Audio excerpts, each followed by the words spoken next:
Welcome to this special episode of Diabetes Core Update, focused on discussing lipid management beyond statins and LDL cholesterol. We all know that the use of statins to decrease LDL cholesterol is a core aspect of cardiovascular risk reduction and has been for over 20 years. For many clinicians, though, that's where lipid management stops, but that's not where the evidence stops. And today we're going to discuss some of the additional evidence for lipid management for cardiovascular risk reduction that goes beyond statins. This special edition of Diabetes Core Update is sponsored by Amarin. I'm your host, Dr. Neil Skolnik, professor of family and community medicine at the Sidney Kimmel Medical College of Thomas Jefferson University. Joining us to discuss this topic is Dr. Jamie Underberg. Dr. Underberg is a clinical assistant professor of medicine at NYU School of Medicine and the NYU Center for Prevention of Cardiovascular Disease. He is also the director of the Bellevue Hospital Lipid Clinic and a past president of the National Lipid Association. Welcome, Jamie. Neil, thanks so much for having me. Sounds like it's going to be a great conversation. It will be. And also joining us is Dr. Layla Abushamat, who is an assistant professor in the Department of Medicine in the Division of Atherosclerosis and Vascular Medicine at the Baylor College of Medicine in Houston, Texas. Welcome, Layla. Thank you, Neil. Thanks for having me. Look forward to the discussion. This is going to be a good one, I am sure. Jamie, I'd like to start by asking you to go over basics, LDL goal setting. And this has varied over the years. I think many people are confused about this. What are the current recommendations for LDL goal setting? So I don't think we can have this conversation without first a couple of definitions. So the first is, what's a target? A target is something you aim at. LDL cholesterol is a target. Hemoglobin A1C is a target. A goal would be a number you treat that target to, treating an LDL to less than 100, to less than 70. So the first thing I always tell everyone is that the benefit of any intervention and the determination of what that LDL cholesterol level should be by which we base these interventions is based on the risk of the patient. So risk determines how we decide to intervene. So our guidelines are all set up around evaluating risk first, because the higher the risk, the greater the intervention benefit at any degree or change in LDL cholesterol. And so if we think about what we have to guide us right now, we've got the old 2018 guidelines. I can't believe I'm calling them old, which are based on first doing a 10-year risk evaluation in primary prevention. But more recently, we have a 2022 ACC expert decision pathway that I think is more relevant, and I'm going to refer to first. And in that document, which is based on patients with ASCVD or those at high risk for ASCVD, the recommendation is that for most people, it would be an expectation to have an LDL less than 100. But when you move into higher risk groups, such as people with diabetes, for an example, we know that the intervention expectation in the 2018 guidelines was moderate intensity statin, and that was all it is. Now the recommendation based on the 2022 guidelines or expert consensus pathway is to evaluate risk in diabetic patients. And if they're anything above moderate risk, if they have additional risk factors, or if their 10-year risk is greater than 20%, their LDL cholesterol should be less than 70 milligrams per deciliter. And if it's not, you need to add the next intervention. But what are the interventions? First, it's moderate, then high-intensity statin, and now the expectation is also to add ezetimibe. The diabetologists and the endocrinologists have really simplified things. In the ADA expert recommendations that come out every year, they've made it really easy. 70 is where the expectation is for people with diabetes. And I think that's an easier number to wrap your arms around. Statin for all, moderate or high intensity, depending on the risk, and consider adding not only ezetimibe, but PCSK9 inhibitors. Finally, in our highest risk patients, those with ASCVD, the new 70 is now 55.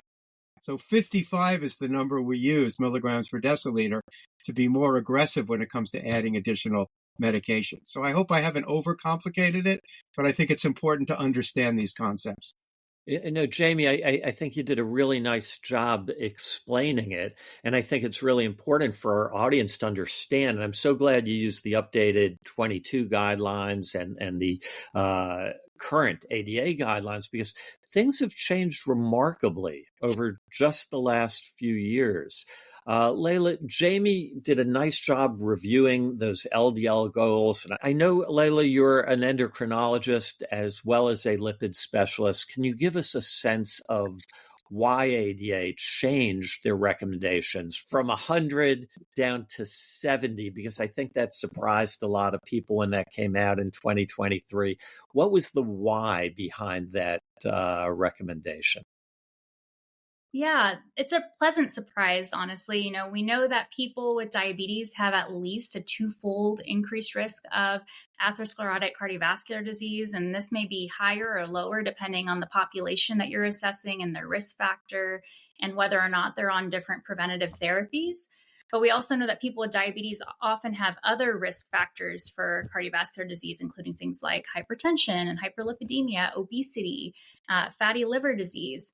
And so they are at higher risk, especially in the presence of microvascular complications like retinopathy or neuropathy, but also when they have greater diabetes duration.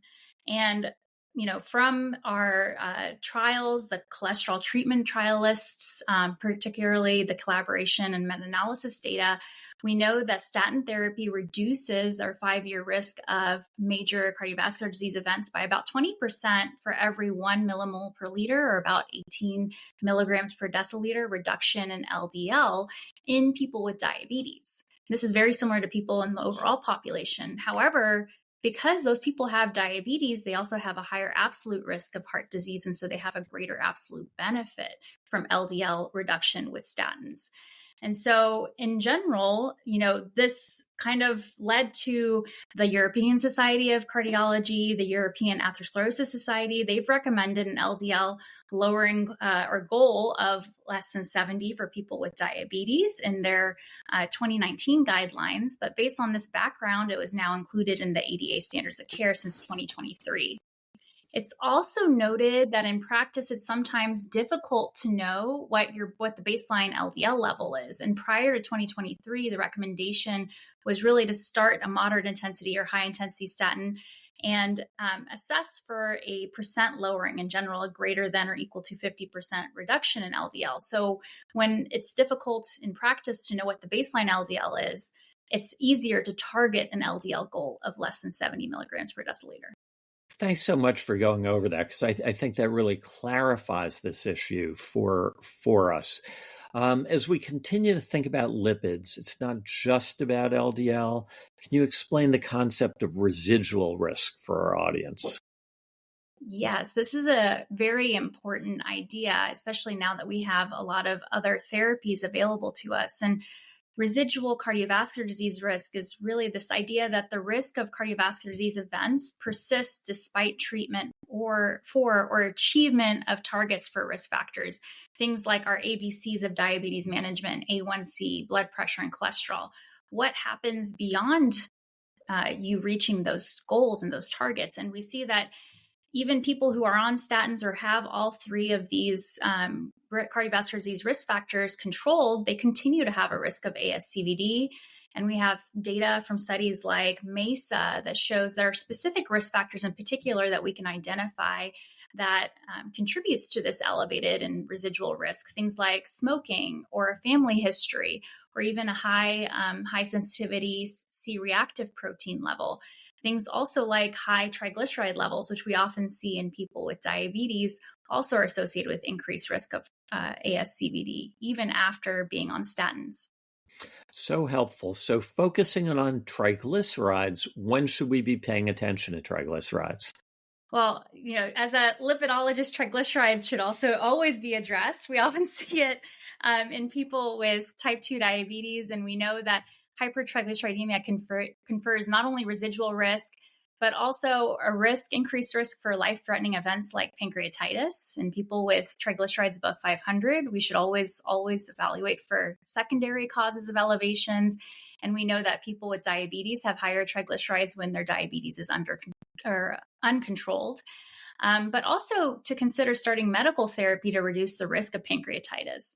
But there is also importance in addressing secondary factors, even in moderately elevated triglycerides. And in the ADA standards of care, it's important that we also address things like obesity and metabolic syndrome, of course, diabetes control, thyroid disease. Medications can also increase your triglycerides.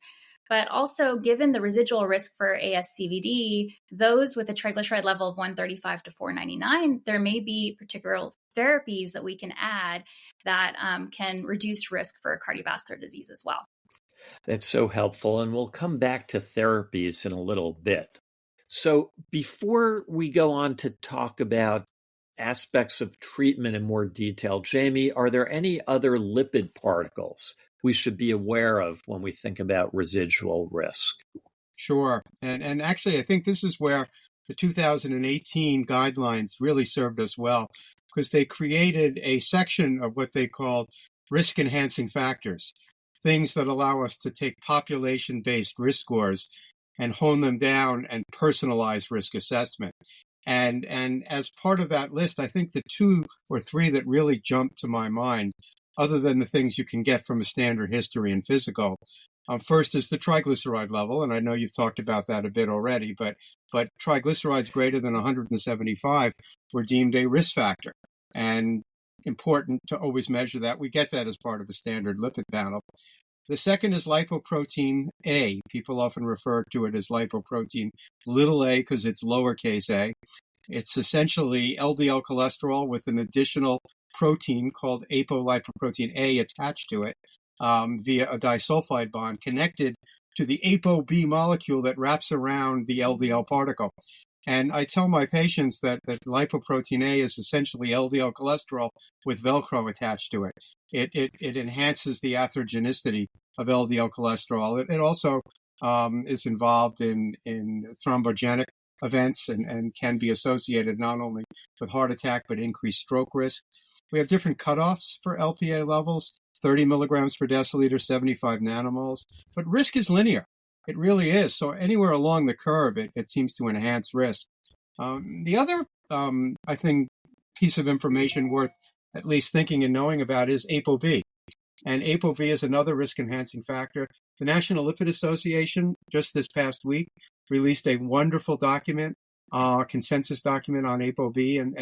And if ApoB is elevated, especially in the setting of high triglycerides, I think it's a more accurate assessment of cholesterol-related risk. And it's another useful parameter to be aware of. These are really helpful pieces of advice because I think so often we have patients who come in either wanting more details or with statins that put them in a moderate risk category. And we might easily say, let's start a statin. And they say, nah, not so quick. I don't want to do that. And then our ability to risk stratify with that, and, as you said, the additional lipoproteins, things like coronary calcium scores really is helpful in deciding which way to go. Let's talk now more about treatment. And Jamie, I know you touched on this earlier, but I want to make sure we help our colleagues understand if someone doesn't get to those goals that you discussed on a maximum dose of a potent statin, a Torvastatin 80 or Rosuvastatin 40, and this happens often, what do you do at that point?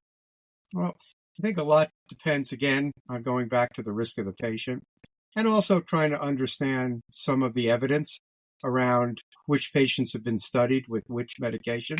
But since we've been talking about people with diabetes, the first step I'll say there, it's been fairly well codified now, is adding ezetimibe. And there's a lot of good data to support that benefit. After that, ADA, I think, is fairly aggressive about even recommending the use of PCSK9 inhibitors in high-risk patients. I will tell you that in patients with high-risk primary prevention, such as those with familial hypercholesterolemia, you don't necessarily have to step through ezetimibe, and you can go right to a PCSK9 inhibitor if you feel that the degree of LDL cholesterol lowering requires that. We've also got some newer agents now that are available on top of statins in the role of primary prevention. and that is bempedoic acid.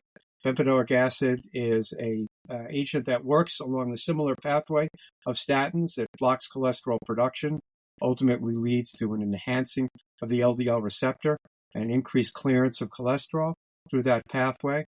And data from the CLEAR Outcomes trial, looking at both secondary prevention patients and high-risk primary prevention patients. And one of the ways they defined high-risk primary prevention was people with diabetes. And the diabetics in this group, actually, the primary prevention group, did better than the overall cohort. So very exciting. Jamie, if someone is, for instance, statin intolerant, which we see, what do you recommend? So again, ezetimibe is always a reasonable first option, but it's not a very robust lipid-lowering agent. But interestingly enough, as I mentioned, CLEAR Outcomes was a study specifically looking at patients who were statin intolerant. And they had a beneficial effect both in the overall primary outcome. And again, this is a mix of secondary and high-risk primary prevention patients and in the overall primary prevention cohort. So this is really the first new primary prevention data we've had with an oral lipid-lowering agent since statins. It's very exciting for those of us. I live in the primary prevention space. It's very exciting. It was exciting. I was thrilled when that came out because we were really waiting to see good outcome data. Layla, let me turn to you now to discuss treatment of triglycerides. Earlier, you discussed when we should pay attention to triglycerides, when the guidelines suggest we consider treatment. Can you discuss how you approach elevated triglycerides and some of the data around treatment? Sure. So foundation for treatment for lowering triglycerides in particular has always been, lifestyle therapies. So very low fat diet, exercise. However, we did mention earlier this idea of residual risk for ASCVD with high triglycerides. So, let's say that someone has triglycerides over 500, you do want to reduce pancreatic disease risk. And of course, you want to assess for secondary risk factors and address those as well. But then when you have these patients that have a triglyceride level of 135 to 499 milligrams per deciliter, which is very common in our patients with diabetes, we should consider initiation of icosapent ethyl, and this is purified EPA, and that's based off of the Reduce It trial. And it has this evidence, and based on that trial, it's been included in the ADA standards of care. Now, this trial enrolled about 8,000 adults on statin therapy who either had ASCVD or diabetes with one cardiovascular disease risk factor, and they received 2 grams twice a day of icosapent ethyl or placebo. And those who were on the icosapent ethyl had about a 25% relative risk reduction in the primary outcome of cardiovascular disease death, non-fatal MI, stroke, revascularization, or unstable angina. And we see that in a post-hoc analysis, which is Reduce It diabetes, we saw actually a 23% risk reduction in events. So it's a very similar risk reduction in those with diabetes. And importantly, this benefit seemed to be driven by the increase in EPA level rather than the very modest 17% reduction that we saw in triglyceride levels. And notably, we've had a couple of trials in this patient population, so those with diabetes at high risk for ASCVD, namely the STRENGTH trial. They included also people with diabetes. Notably, there was no CV benefit with omega-3 fatty acid formulation. So this benefit is specific to icosapent ethyl, which is, again, is a pure EPA. And also in other trials in this population, so ACCORD or the FIELD study, those with diabetes at risk of ASCVD who are on fenofibrate for triglyceride lowering as well as simvastatin, they didn't have a reduced risk of MACE. But we do see that in post-hoc analyses that those with very high levels of triglycerides, like in the level of greater than 200, they may have up to a 27% risk reduction in ASCVDs. Understanding the role of high triglycerides in cardiovascular disease in people with diabetes is very important and is something that should be addressed. And we do have now therapy for that. Yeah, I think it's so critical, and I think it's one of those areas that's often missed. I think we're pretty good at paying attention to elevated LDL, and for some reason, not as attentive to triglycerides. And as you said, there's clear evidence, and that evidence is robust. And I'm so glad you went over the other studies too, because icosapent ethyl for some people is confused with fish oil, but it is not fish It's oil. not fish oil. That's correct. Yeah, the strength trial was what was done with fish oil and didn't show that benefit. Yeah. So like with anything we do, it's the right medicine for the right person that makes a difference. Are there any new studies that have come out regarding icosapent ethyl? Jamie mentioned LPA earlier. I believe there was a paper recently where one of your partners, Christy Ballantyne, was a co-author. Can you tell us about that? Yes, this is one of the post hoc analyses that I alluded to earlier of Reduce It. They looked at cardiovascular benefit of icosapent ethyl across lipoprotein A levels. And so they found that among the 7,000 participants or so that had a baseline LPA level, that LPA had a significant relationship with the first and total MACE events. And there was no evidence of treatment effect modification by baseline LPA, which basically means that we get benefit with icosapent ethyl across all levels of LPA. But I think what was important here is that it is important to know what that baseline LPA level is, because it can give you some insight into a patient's risk. Now, our National Lipid Association now recommends that everyone should have at least a one-time measurement of lipoprotein A levels so that you're aware of what that is, because there are now actionable ways that you can take care of elevated LPA, namely in addressing residual risk, which we discussed a little bit earlier. That's so important. Any other new information you'd like to share on icosapent ethyl? Yeah, some other, I guess, post hoc analyses, again, of Reduce It data. Most of this is from Reduce It. Well, for instance, so when we look at baseline LDL-C of less than 55 or greater than 55, and people who took icosapent ethyl versus placebo, we still see a similar risk reduction on icosapent ethyl in both groups. So regardless of baseline LDL level, we see benefit with icosapent ethyl. Interestingly, when you look at the population that had a recent acute coronary syndrome event, so within the 12 months prior to randomization and Reduce It, we saw that icosapent ethyl actually reduced cardiovascular events more dramatically than in the overall trial. So in that situation, they actually had a 37% risk reduction, or about a 9% absolute risk reduction, versus about 4.8% risk reduction in the overall trial, absolute risk reduction in overall trial. So I think there's a lot to be said for addressing triglycerides. Again, looking at residual risk. This is just to show that there is, other factors that we should be looking at and addressing beyond just our LDL levels. This is such important information. I appreciate you going over things in that detail. We're almost out of time. Jamie, any final thoughts you'd like to share with our listeners? I think the key points to take away in our discussion here, again, is the importance of evaluating risk in your patients and the myriad of different ways you can assess risk. Because the higher the risk of the patient, the greater the benefit of a multitude of different interventions. One of the things that always irks me is when I tell a patient to get their family members' lipoprotein A level screened, because it's an inherited condition, and if an index patient has it, it's very likely that a first-degree relative may have it. They'll come back to me and say, well, the provider or clinician didn't want to measure it because they said there's nothing to do about it. And my answer is, well, then you might as well not even ask about family history, because there's nothing to do about family history also. But it informs us about how we assess the risk of our patient, and whether it's more aggressive lipid lowering with the PCSK9 inhibitor that's been shown in post hoc trials to improve events in people who have higher LPA levels, or adding icosapent ethyl because they're higher risk, being more aggressive with agents in the high triglyceride space with aggressive risk management. It's all key and important to how we see and assess our patients.